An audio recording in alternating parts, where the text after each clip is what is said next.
Hello, this is Mark Tooley, editor of Providence, a journal of Christianity and American foreign policy, with another episode of Marksism with my fellow editors and fellow Marks, Mark Livecki and Mark Melton.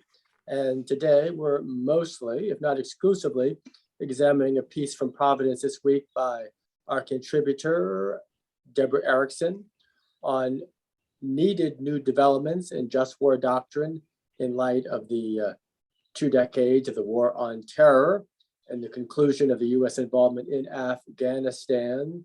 And she calls to question traditional just war teachings about legitimate authority, proportionality, and the requirement for an ordered peace after the war. Clearly, wars against terrorist groups who are obviously not legitimate governments offer a gray area for just war doctrine to address, and the U.S. withdrawal from Afghanistan, which hardly left an ordered peace, also raises some very important questions about just war teachings. Debra is herself a former student of the great Jean Bethke Elshtain, as was Mark Livecki, so she is perhaps a descendant voice of Elshtain's school of thought on just war. But Mark, as you are another descendant voice, what say you about Debra's article? Yeah, good stuff. She flexes the Elshtainian muscles, so it's good to see.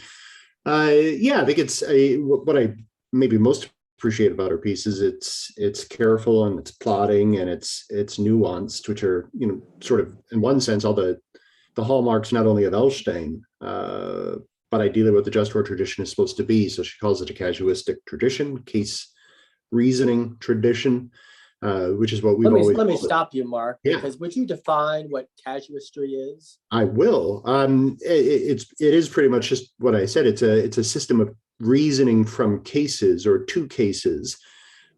Cases being particular situations that in one sense have never ever happened before in world history. Circumstances never have arranged themselves in these particular ways, and so you look at specific cases and you bring moral reasoning to bear on them. Sometimes it's juxtaposed, and in Debra's piece, maybe somebody would think she's juxtaposing casuistry with deontology or rules-based reasoning, but it's not exactly opposed. It's not as if you just make up the moral rules whole cloth when you do casuistry. It's simply saying if the rule is, for example, love might be absolute, like the Christian must love. I would argue that. I think Debra would argue that. But the question is, what does love look like now in this particular situation, which is analogous to other situations, but really has never actually happened before? How do we love well now? So that's casuistry. And I have absolutely no idea what I was saying before that, but maybe just that I like the article because it's casuistic. But let me pose a specific question, pivoting off of Debra's piece. The war in Afghanistan in terms of a response to 9/11, the overthrow of the Taliban in 2001, 2002, and at least for that time, destruction of Al-Qaeda and its capacity to strike the US again 15, 18 years ago, certainly would be justified under just war teaching as I understand it. But an ordered peace was not left behind as the U.S. withdrew from Afghanistan. So as a just war scholar, how do you analyze that situation? Yeah, I would say a couple of things. First, she asks what I think is a rhetorical question, that if you end up not having an ordered peace at the end of the war, and the reason, just to stress it, that this should be the cause of concern to a just war theorist, is that the jus ad bellum, the reasons for which it's justified or obligatory to go to war, include as the right intent of war an ordered peace. Peace is the end of war, is the desired purpose for going to war in the first place. That gets ratcheted down in all sorts of casuistic cases. Sometimes peace is too far. Maybe the right intent is to prevent them from doing a particular thing again. So right intent can fudge a little bit, but and victory in those cases looks maybe a little bit differently. But she asks the question, if you end up not having a justly ordered peace at the end of the war, can that make a otherwise just war now unjust? And the answer to that is no, it can't. Sometimes, the war aim fails. Sometimes, the fullness of peace isn't achieved, but it doesn't make a previously just war unjust. It just means that the end of that just war was unjust or not as just as it could be. And that's a distinction with a real difference.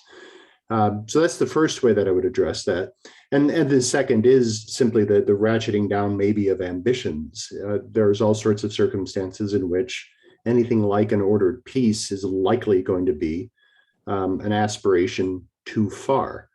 But the causes for going to war might still be so significant, they have to do it. And so then you just, you have a more sober, desired outcome.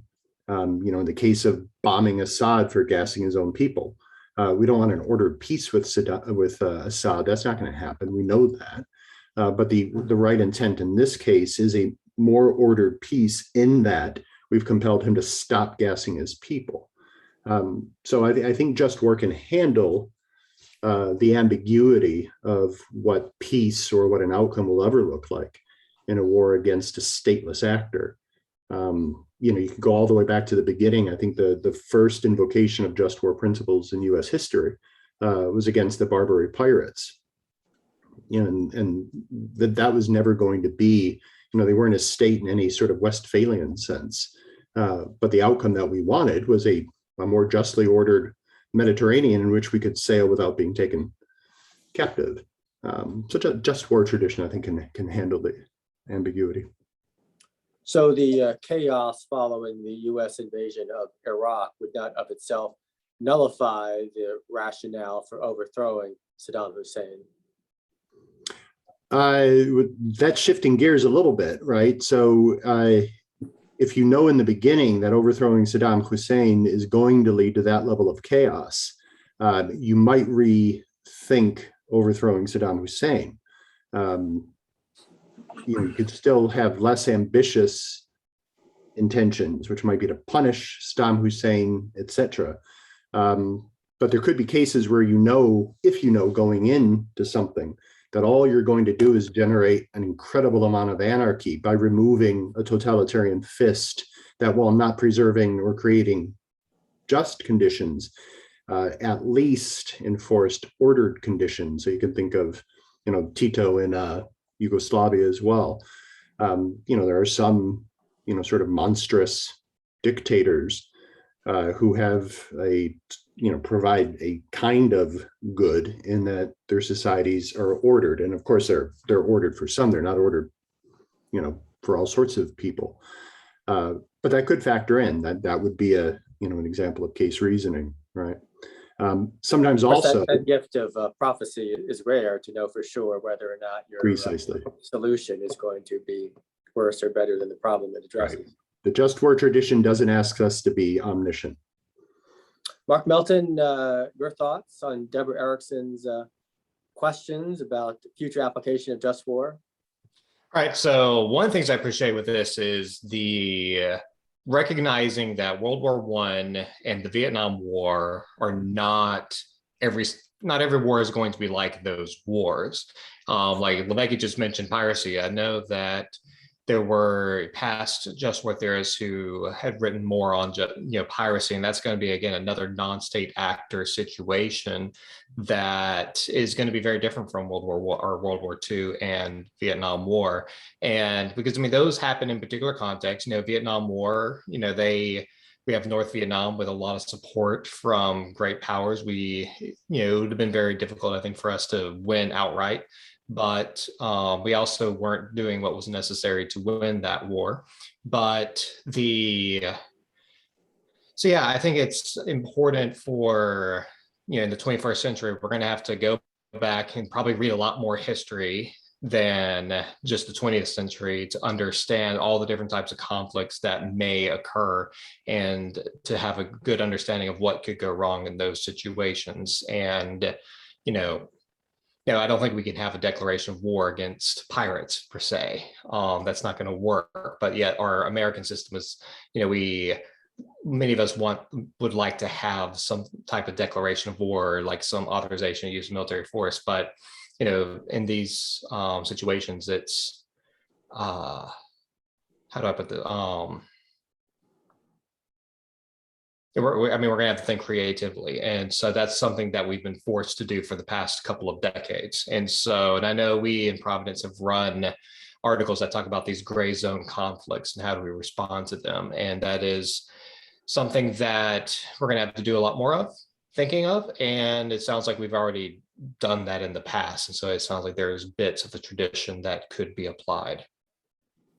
And of course, there's always the macabre fact that anybody who's nostalgic for the good old days of just war application might get a whole lot more of that in the near future than they're bargaining for, right? So, as attention turns to great conflict, a lot of the old criteria are going to be a little bit more straightforward.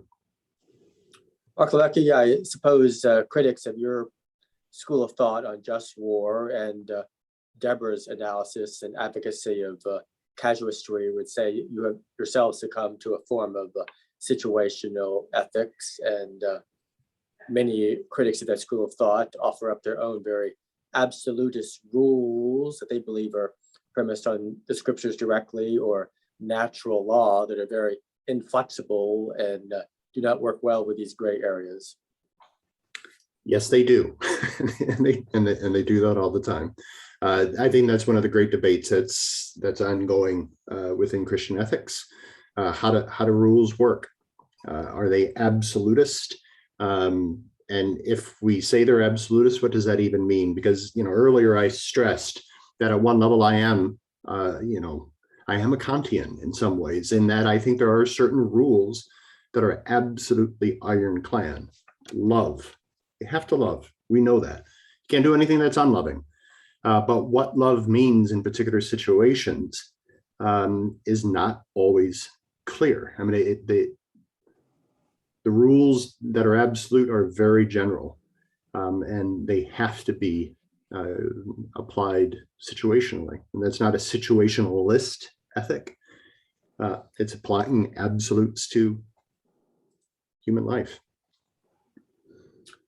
Now, in some ways, the war on terror of the last 20 years seems to have subsided. Maybe it will resume with some new great horrific attack, but the shift in attention and focus has been towards containing China, of course, in the Eastern Pacific and in the Western Pacific and in East Asia, which presents perhaps new challenges to the elasticity of just war teaching in terms of responsibilities towards the defense of Taiwan, among other issues. Any insights there, Mark Lecky and Mark Melton? I mean, the one thing that I'll say is, I take a wide view of just tradition. I don't think it's a particular ethic for a particular kind of human activity. It's the manifestation of a particular way of articulating moral rules for war. But the just war tradition, as I've said before, is simply the way that human beings think about conflict situations. You always have to have somebody who's rightly responsible for making the choice. They have to have a just cause. If they're going to do something that seems to violate values, they have to have the right intent. Intention matters, much more than simply observing somebody's external actions. And if you push against other human beings, you need to do so in proportionate and discriminate ways. So no matter what happens in the future, the just war tradition will be able to deal with it. What we need to get better in hand is simply an understanding of international relations. Melton's already said we need to be reading a whole lot more history. Well, that's certainly true. We also have to start thinking far more creatively about diplomacy and methods of warfare. Remembering that we have cyber war nowadays, but information wars have happened from the beginning of time. We've always done gray zone activities. Now they're getting a lot more attention. And I think as Americans, we're going to have to start having a better sense of the weighing of costs. We've owned the air in every war we've been in since at least Vietnam, if not before that. But those types of asymmetrical advantages aren't going to be ours, most likely in the next big conflict. So it's not just war reasoning or foreign policy that we have to get better in hand. It's our own ideas about what it means to have a good life and what having a good life is worth. So there's an awful lot of new thinking that's going to happen, or old thinking thought again. I also think, kind of talking about China specifically, like this isn't going to be, I think, like the old Cold War with the Soviet Union. China is too much integrated into the world economy, whereas the Soviet Union, we didn't do a lot of trade with them. And so there's going to be a huge temptation for a lot of American businesses and Americans in general to you kind of turn a blind eye, I think, eventually to China. I don't think, as long as China keeps scoring own goals, like with the pandemic and other situations, Americans, I think, will be united against them. But if China, stumbles upon a strategy, I don't think they're going to be geniuses that figure this out, but if they stumble upon a strategy where they can actually kind of offer carrots and sticks to Americans, I think that has the potential of dividing the electorate. And I think that it's going to be a much more difficult competition long term, or it's going to be a very different competition than like the Soviet Union competition. And so it is, I mean, maybe more like what the UK and Germany had before, where they were trading, but they were also competitors before the First World War. And so I think we're going to have, like mentioned earlier, we're going to have to go back deeper into history than just the past 75 years to understand what's going to happen with China, what should we do with China, and which strategies might be best. Gentlemen, thank you for this episode of Marksism. Until next week, bye-bye.